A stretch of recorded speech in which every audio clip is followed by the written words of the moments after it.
buenas tardes, sean todos bienvenidos a su programa Trompeta Celestial. Soy su hermano y amigo Héctor Michel Agramonte y hoy estamos aquí para exponer la palabra de Dios.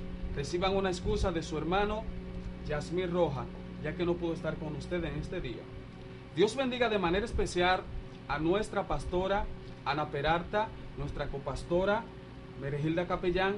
Dios bendiga a cada pastor en esta tarde, cada evangelista, cada misionero que cada domingo escuchan este programa, Trompeta Celestial. Y hoy traemos un programa muy importante. Hoy traemos un mensaje, yo diría que extraordinario. Yo quiero que ustedes vayan conmigo al libro de Juan, capítulo 3, verso 16. Rapidito vamos a leer Juan 3:16. Leemos en el nombre del Padre, del Hijo y el Espíritu Santo. Porque de tal manera amó Dios al mundo, que ha dado a su Hijo unigénito, para que todo aquel que en él crea no se pierda, mas tenga vida eterna. Damos gracias a Dios por su palabra. Padre eterno, príncipe de paz, Dios fuerte, grande y temible, en esta tarde te damos gloria y honra. Señor, te agradecemos por darnos la oportunidad de estar ante este púlpito televisivo para exponer tu palabra, Señor. Te damos la gloria y la honra. Gracias, Señor, en el nombre de Jesús. Amén. Y en esta tarde, como ya dijimos, traemos un tema muy importante. Vamos a hablarle acerca del amor de Dios. Y hemos leído en el libro de Juan, el Evangelio de Juan, en hebreo, Yohanan, que significa Dios regaló. Ahora, ¿qué Dios regaló? Dios regaló la salvación. Eso implica el nombre de Jesús, salvación. No porque nosotros nos merecíamos esto, no. Eso es lo contrario. No merecíamos este regalo, pero por su inmensurable amor, por su misericordia, porque ¿qué dice la Biblia en Isaías capítulo 53, verso 6? Todos nosotros, todos, sin acepción de personas, nos descarriamos como oveja, mas Él cargó nuestros pecados en Jesús. Dios cargó nuestros pecados en Jesús. ¿Y qué sigue diciendo? Dice la Biblia en Osea que nosotros fuimos salvos de pura gracia. Dice la Biblia que Él nos amó de pura gracia, no porque nosotros merecíamos esto. Pero ¿qué dice Isaías 53, verso 5? Mas Él herido fue por nuestros pecados, molido por nuestras transgresiones. El castigo de nuestra paz fue sobre Él, y por sus llagas fuimos nosotros curados. Y la palabra llaga aquí, o la palabra transgresiones, aquí se está refiriendo al incumplimiento de la palabra de Dios. ¿Qué nosotros merecíamos? Todos merecíamos la muerte. Él dice en su palabra, la paga del pecado es la muerte, mas la dádiva de Dios, el favor inmerecido que no merecemos, es vida eterna. Había un decreto para todo el mundo y era muerte. Pero Jesús en la cruz del Calvario gritó a gran voz, vida. Y este es el mensaje que hoy te traemos a través de este púlpito televisivo. Ahora bien, ¿qué dice la Biblia? Herido fue por nuestras rebeliones. Juan capítulo 19. Dice la Biblia, y tomó Pilato a Jesús y lo azotó 39 latigazos con un látigo romano. Es algo increíble.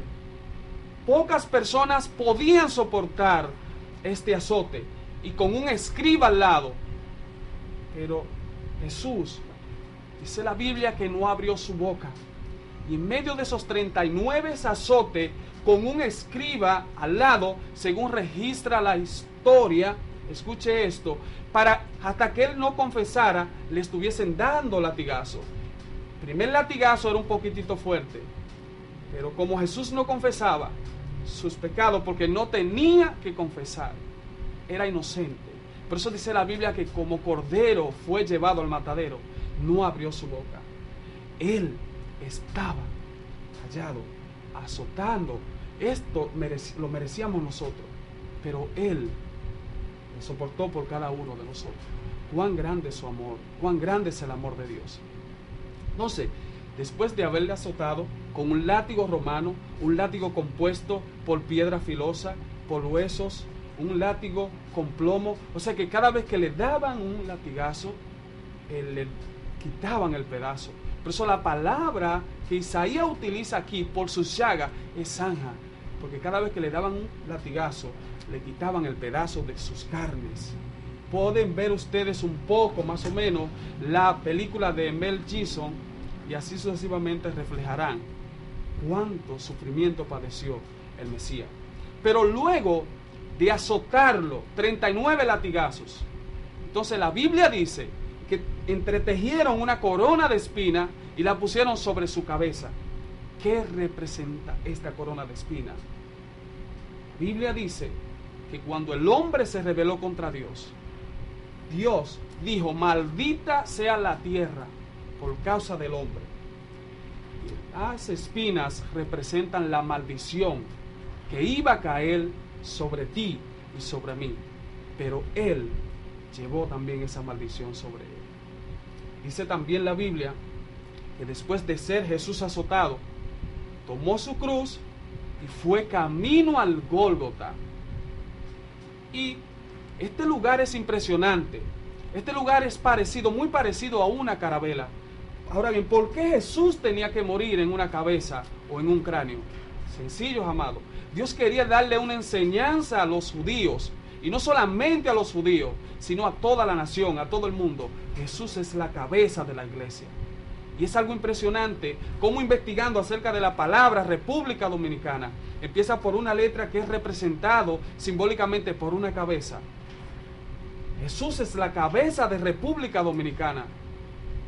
¿Y qué sucede si un país o un cuerpo sin cabeza, amado, no va a poder caminar? Porque le hace falta lo más importante. Yo diría que no solamente un país sin cabeza, los 6 continentes que forman la tierra sin cabeza, ¿a dónde irían? Es más, voy a ser un poquitito más específico. Los 148 países sin cabeza, ¿a dónde ir? ¿A dónde van a ir? Entonces necesitan la cabeza, necesitan aceptar a Jesús, necesitan reconocer el amor de Dios. Entonces, la Biblia dice que le pusieron en un lugar, o él llegó a un lugar llamado la carabela. Jesús es la cabeza, los demás son huesos secos. Ahora, ¿qué necesitan los huesos secos para recibir vida? Necesitan el soplo del Espíritu Santo. Eso es lo que necesita la República Dominicana, un soplo del Espíritu Santo. Porque la Biblia dice que cuando Dios formó al hombre, simplemente formó un muñeco, pero le faltaba algo. Era un cuerpo sin vida. Le faltaba el soplo del Espíritu Santo. Entonces, cuando Dios sopló sobre él, sobre el muñeco, aliento en sus narices, entonces la Biblia dice que el hombre fue un ser viviente. Entonces, para que la República Dominicana tenga vida, necesita ese soplo del Espíritu Santo. Necesitas reconocer el amor de Dios, el amor que Dios te está brindando en este día. Y sigue diciendo la Biblia que luego de ponerlo en la cruz, lo pusieron junto con 2 ladrones. Y es algo impresionante esto. ¿Por qué 2 ladrones? La Biblia dice porque Él es nuestra paz. Jesús es nuestra paz, que de ambos pueblos, de ambas casas, de la casa de Israel, cuando se dividieron allá en el libro de Reyes, entonces Jesús viene haciendo algo aquí. Viene unificando las 2 casas. Porque eres nuestra paz, que de ambos pueblos hizo uno, derribando la pared intermedia que había contra nosotros, que no nos permitía acceder al lugar santísimo. Entonces Jesús, muriendo en la cruz, derriba esta pared. Pero algo más impresionante todavía. Número 2, ¿qué representa el número 2?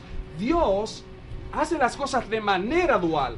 Cielo, tierra, hombre, mujer, día, noche, y así sucesivamente. Pero hay algo más impresionante aquí. Número 2, representa el número 2 de la creación.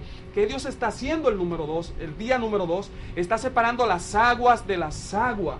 El día número 2. Ahora bien, en el segundo milenio, ¿qué sucede? ¿Qué acontece?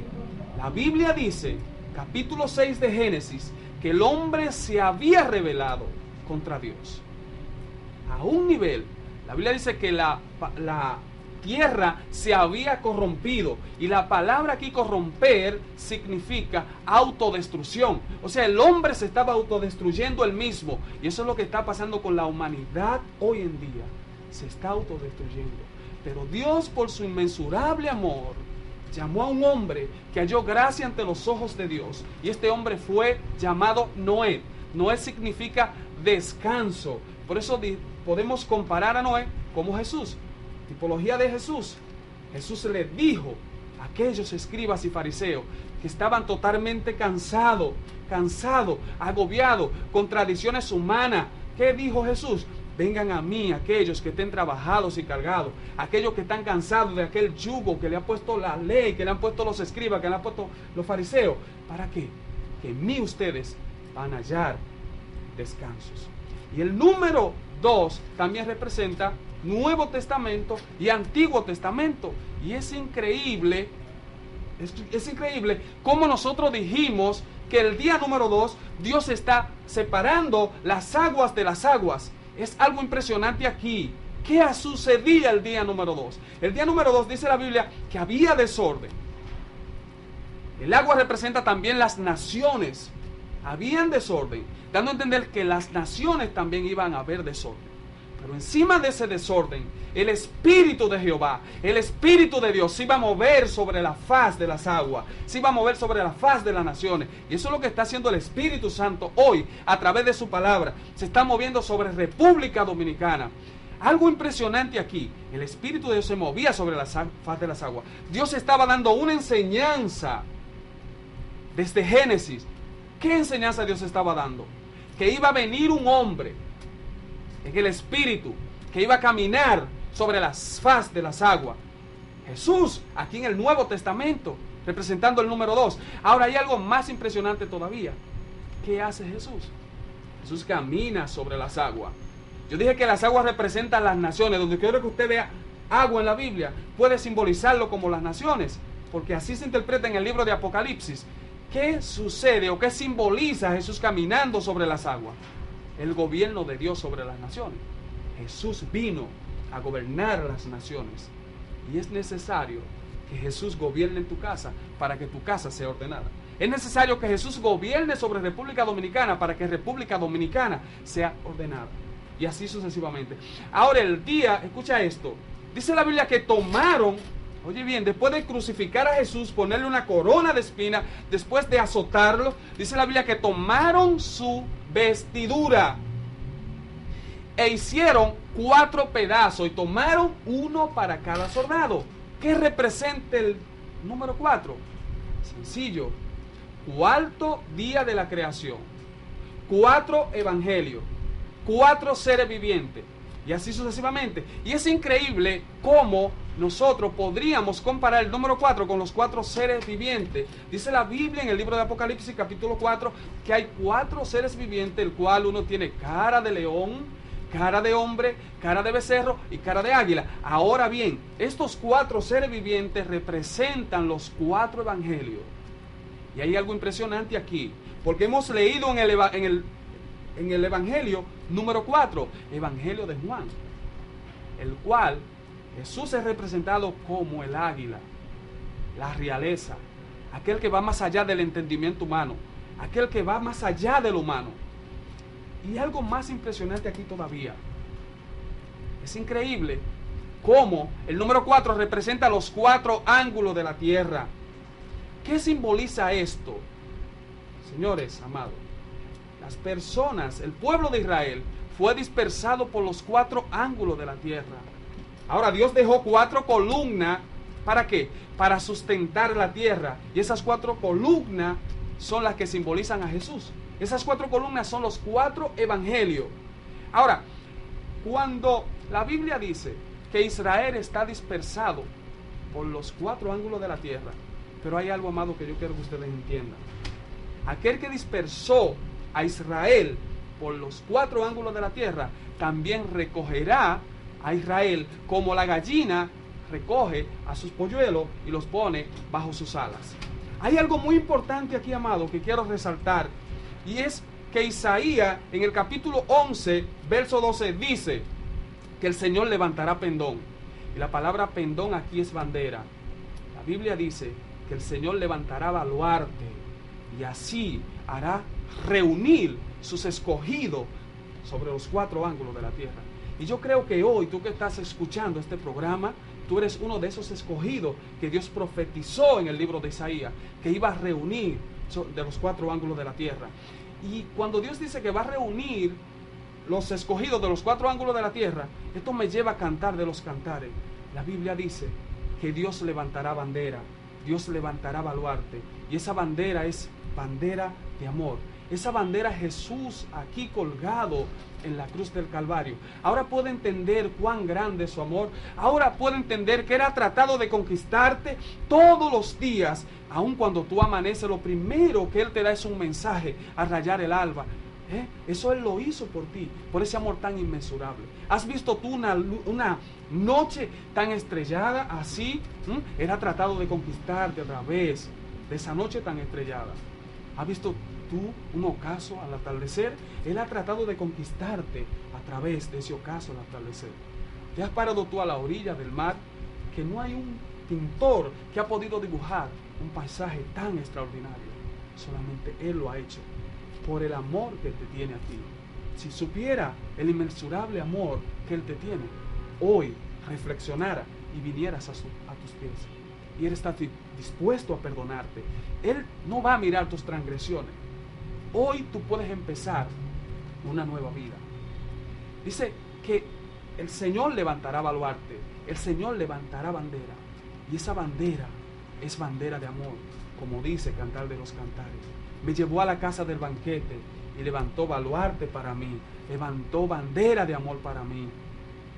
Y esa bandera es la que hoy significa salvación. Esa bandera es Jesús en la cruz del Calvario, que trató de conquistarte. Ahora, ¿qué esposo, escucha bien, después de una mujer dejarlo e irse tras otros amantes, descarriarse? ¿Qué esposo no conquistaría a una esposa si después este esposo vendría a pagar por el rescate de esa esposa cuando ya nadie la quiere? ¿Cuán grande es su amor? Fue lo que hizo Sea y fue lo que hizo Jesús en la cruz del Calvario. No importando la idolatría de su pueblo, no importando cuántos detalles, no, a Él no le importó eso. El amor que Él siente por su pueblo, por la nación, es un amor incondicional. Dice la Biblia que cuando lo hubiesen crucificado, o sea, cuando crucificaron a Jesús, ¿qué hicieron? Dice la Biblia que pusieron un letrero en la cruz que decía: Jesús Nazareno, Rey de los Judíos.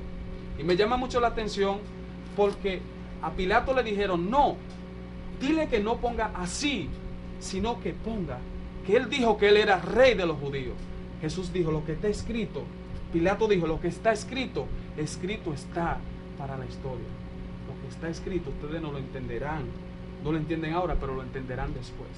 Y me llama mucho la atención porque cuando entramos a lugares, vemos a Jesús crucificado y simplemente vemos un letrero que dice INRI.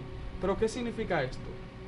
Simplemente Jesús Nazareno, Rey de los Judíos, pero eso está en latín. Ahora bien, si este letrero se pone en hebreo, ¿cuál es la enseñanza que nos da a nosotros este letrero? La Biblia dice en Éxodo 23:20: he aquí yo envío mi ángel delante de ustedes para que le guíen todos los caminos que he preparado para ustedes. No sean rebeldes, Él no perdonará su rebelión porque mi nombre está en Él. Ahora, ¿cuál es la confianza que nos da a nosotros? A ti que tienes creencia tal vez judía, que tienes creencia tal vez testigo de Jehová. No, ¿cuál es la lo que nos da, cuál es la seguridad que nos da a nosotros de que Jesús es el Mesías? Lo que Dios reveló en el Antiguo Testamento. Él dijo, mi nombre está en él. Y aún en la cruz del Calvario, cuando Jesús estaba muriendo, ahí, si nosotros simplemente hacemos una contracción de Jesús Nazareno, rey de los judíos en hebreo, simplemente vamos a obtener la conclusión del nombre que tenía el sacerdote en la kippah aquí arriba, Yahweh, que es el nombre del Eterno. Él dice en su palabra, mi nombre, el nombre de Dios, iba a estar en Jesús. Y Jesús significa salvación. Dice la Biblia, después de crucificarle, después de poner el nombre en él, dice la Biblia que luego lo crucificaron junto a 2 ladrones, claro está. Y luego, cuando van, oye esto te va a impactar. Cuando van dice la Biblia que era día de reposo, de gran solemnidad. Pero ellos querían apresurar la muerte de Jesús. Dice la Biblia que los 2 ladrones que estaban a su lado le quebraron las piernas, le quebraron los huesos. Pero hay un detalle muy importante. Había una profecía que se tenía que cumplir en Jesús, que a él no le iban a quebrar hueso alguno. Dice la Biblia que cuando quebraron los huesos del primero, quebraron los huesos del segundo, que iban a quebrarle los huesos a Jesús, entonces ya él había muerto.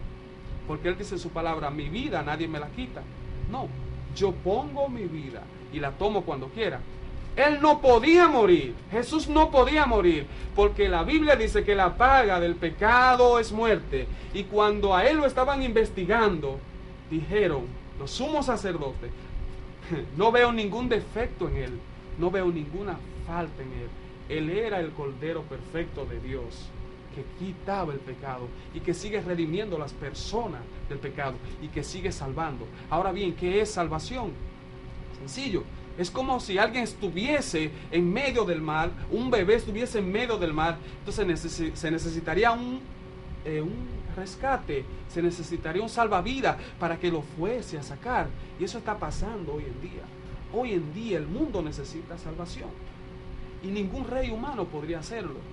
Se necesita el Rey de Reyes y Señor de Señores. Y Él está dispuesto en esta tarde a ofrecerte tu amor. Él está dispuesto a amarte hoy de manera incondicional. No importa que tú le hayas dado la espalda a Él. Él está aquí en esta tarde para darte aliento de vida. Que ha perdido el aliento. Hoy Él está aquí para darte nuevo aliento, para darte fuerza. La solución de tu vida está en las manos de Dios. Y Él te está llamando en este día.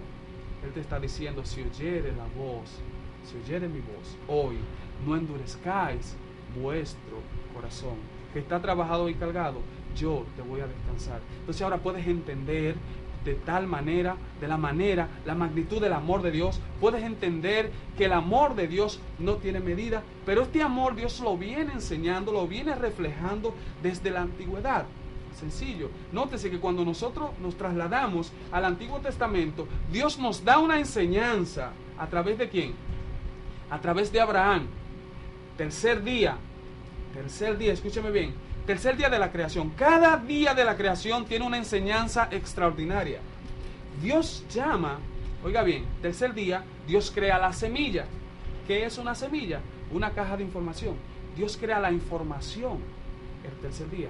Pero la semilla, escuche bien, para poder dar fruto tiene que morir. Él dice en su palabra, si el grano de trigo no cae en tierra, muere y resucita, no traerá una gran cosecha. O sea, Jesús está diciendo, si yo no muero, entonces no va a haber una gran cosecha. Esa semilla, al momento de sembrarse, ¿sabe lo que sucedió? Hubo un abono en tu vida. Y ese abono es lo que te hace crecer. Esa sangre es lo que te hace cambiar. Lo único que puede cambiar al hombre, transformarlo, no son los conocimientos intelectuales que tú tengas. No es el mucho dinero. No. Es la sangre del Cordero que quita el pecado. Es el amor de Dios que quita el pecado. Ahora, el tercer día Dios crea la semilla. ¿Qué sucede el tercer milenio? Dios llama a un hombre llamado Abraham, le cambia el nombre, porque cuando Dios te llama, Dios te transforma y aún tu nombre te lo cambia. Dios llama a Abraham en el tercer milenio y le dice, escucha bien, ven, sal de tu tierra y de tu propia parentela Sal, pero la palabra aquí salir es sal para tu propio beneficio. Hoy Dios te está llamando a salir de ese sistema para bendecirte, para tu propio beneficio. Él dice, sal de tu tierra, sal de tu parentela, para la tierra que yo te mostraré. Sal para tu propia bendición, sal para tu propio beneficio, porque te voy a bendecir. Pero ¿qué tiempo Dios hace esto? Es en el tercer milenio. O sea, desde el tercer día de la creación, Dios viene dando una enseñanza al hombre. Tercer milenio, Dios llama a Abraham y le dice, en tu simiente, la palabra semilla es será. En tu simiente serán bendecidas todas las familias de la tierra. Serán, la palabra también bendita, también se puede traducir como entremezclada. Por eso dije ahorita que la nación de Israel se había ligado dentro de todas las naciones, se había dispersado en todas las naciones, y luego esa semilla iba a morir para luego traer esa gran cosecha. Por eso tú estás esperando un avivamiento en tu iglesia, pero el avivamiento de verdad tú lo vas a conseguir, lo vas a adquirir cuando tú empieces a darle el valor que se le da a la palabra de Dios. La palabra de Dios es la semilla de vida. Entonces, desde el milenio Dios llama a Abraham y le dice, en tu simiente serán benditas todas las naciones de la tierra. Ahora, en el capítulo 22 vemos la muestra de amor de un padre, que un padre puede tener. ¿Qué Dios le dice a Abraham? Toma tu hijo, tu único hijo a quien tú amas. Él tenía otro hijo, claro está, pero era un hijo no de Sara, sino de Agar. Ahora, esto da a entender que Dios no reconoce los hijos de la carne, sino los hijos espirituales. Hoy, amigo que me escucha, Dios quiere hacer de ti no un hijo de la carne, sino un hijo espiritual. Dios llama a Abraham y le dice, oye bien, toma tu hijo, tu único hijo, a quien tú amas, y llévalo a una de los montes, a la tierra que yo te mostraré, y a uno de los montes que yo te voy a enseñar. Habían 3 montes en Jerusalén: monte de los olivos, monte de Sión y monte de Gólgota. Hay una enseñanza aquí poderosa: monte de Sión, monte de los olivos y monte de Gólgota. Ahora bien, dice la Biblia que camino de 3 días Abraham fue con un asno, con sus 2 siervos y con Isaac. Y esto trae una enseñanza demasiado grande, demasiado extraordinaria. Dice la Biblia que camino de 3 días, ya cuando habían pasado 3 días, entonces Isaac le pregunta, Señor, he aquí la leña, he aquí la leña, he aquí el fuego. Todo esto tiene un simbolismo extraordinario, pero ¿dónde está el cordero? Entonces dice la Biblia que Abraham le dice, hijo, el Señor se proveerá del cordero. Ve la ventaja cuando el hombre conoce las Escrituras. Dios sabía que desde el Génesis Dios había prometido un cordero para salvar la humanidad. Por eso Pedro dice, sabiendo que fuiste rescatado de vuestra vana manera de vivir, no por oro, ni por plata, ni por cosas corruptibles, sino por sangre preciosa, como la sangre de un cordero que fue inmolado desde la fundación del mundo y manifestado ahora en los postreros días por amor a nosotros. Ahora puedes entender el amor de Dios. Por eso es que Isaías, conociendo esta revelación, entonces dice, porque Dios anuncia lo por venir desde el principio. O sea, desde Génesis, Dios está manifestando que iba a mandar un cordero para limpiar el pecado. Porque ¿qué es lo que significa la palabra desordenada de Génesis? Tú dices la Biblia, la tierra estaba desordenada y vacía. La palabra desordenada es tohu, que significa, ¿qué significa? Según el antiguo hebreo, era un hombre con las manos levantadas, para ver qué te activa esto, un hombre con la mano levantada, una cruz y una estaca. Esto es en el idioma primitivo de la Biblia. Ahora bien, ¿qué te llama la atención esto? En medio del desorden, en medio de una tierra, en medio de un caos, vemos a Dios diciendo, aunque usted vea desorden, yo tengo el control de todas las cosas. Aunque ustedes estén mirando el desorden, ya yo hace tiempo que preparé un cordero que le va a dar orden a este asunto. Estos sistemas que hoy estamos viviendo, que todos están corruptos, solamente se pueden solucionar bajo la autoridad, bajo no un gobierno humano, bajo las leyes espirituales que se pueden encontrar en la Biblia. Si todas las naciones hoy en día pudiesen entender que el verdadero bastón, la verdadera autoridad, el verdadero régimen puede ser dirigido perfectamente con la Biblia, entonces el mundo empezaría a cambiar. Y no va a haber cambios hasta que el ser humano no entienda este principio. Debe entender este principio divino. La palabra de Dios debe estar por encima de todas las cosas. Por eso es que Él nos ha amado tanto, por su inmensurable amor. Ahora puedes entender cuán grande es su amor. Entonces, cuando están allá en el Gólgota, escuche esto, porque la Biblia no especifica que el monte aquí, donde Abraham lleva a su hijo, es el Gólgota, pero la historia revela que tierra de Moria habían 3 montes, y el monte donde Abraham lleva a Isaac es el Gólgota. De hecho, la palabra Moria viene de una raíz hebrea que significa Moré, y esta palabra Moré es maestro, que significa luz. Desde este entonces, Dios quería darnos una enseñanza. De hecho, la palabra Moria o monte Moria se puede traducir como monte de la enseñanza, porque esto es simplemente un símil de lo que Dios iba a hacer más adelante. ¿Qué Dios iba a hacer? Dios iba a dar una enseñanza para toda la vida. ¿Y cuál es esta enseñanza? Dios allá en el monte Gólgota iba a levantar un baluarte, iba a levantar una bandera, y era Jesús, el Rey de Reyes y Señor de Señores. Ahora, allá cuando están en el Gólgota, dice la Biblia que Isaac le dice: Señor, ¿dónde está el cordero? Abraham le dice: hijo, el Señor se proveerá de cordero. Pero me llama mucho la atención que esta palabra, el Señor se proveerá de cordero, hay muchas Biblias que se traduce o se interpreta como el Señor ya se ha provisto de un cordero. O sea, ya el Señor se ha provisto del cordero. Ahora me llama la atención cómo Dios se le dice: en tu simiente serán benditas todas las naciones de la tierra. Cómo Dios se le dice que de Abraham iba a ser una nación grande. Pero ¿qué está haciendo aquí Dios?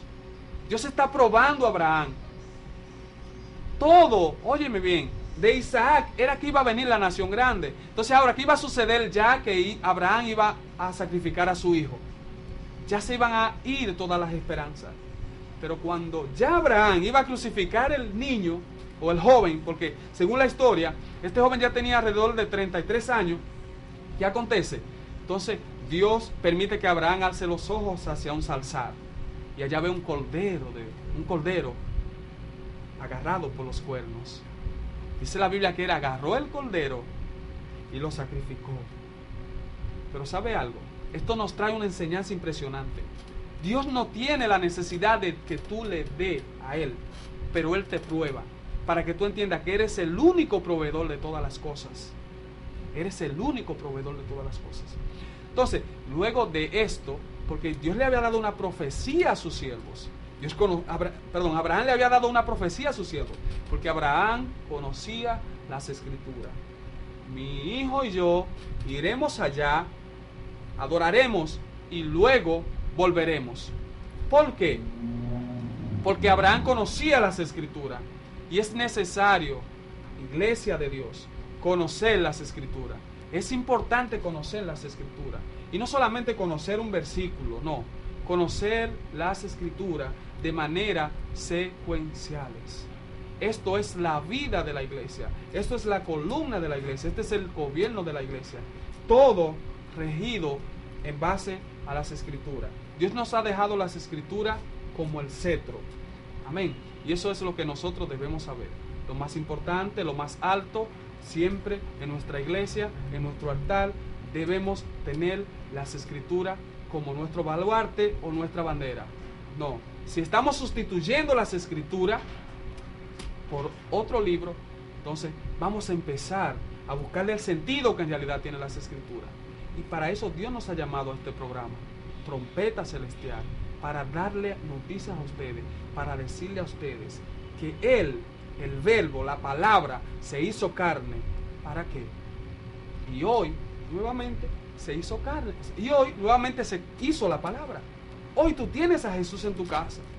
Y es la Biblia. Ahora, ¿cómo tú estás ministrando la palabra de Dios? Pero cuán grande es su amor.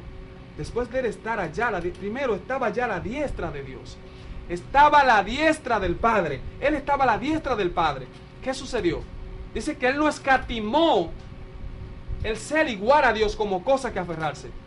Él se quitó esa vestidura de rey. Se puso una vestidura de mendigo. ¿Para qué? Por el amor que él te tenía hacia ti. Él era la palabra. Y después de ser la palabra, se hizo carne.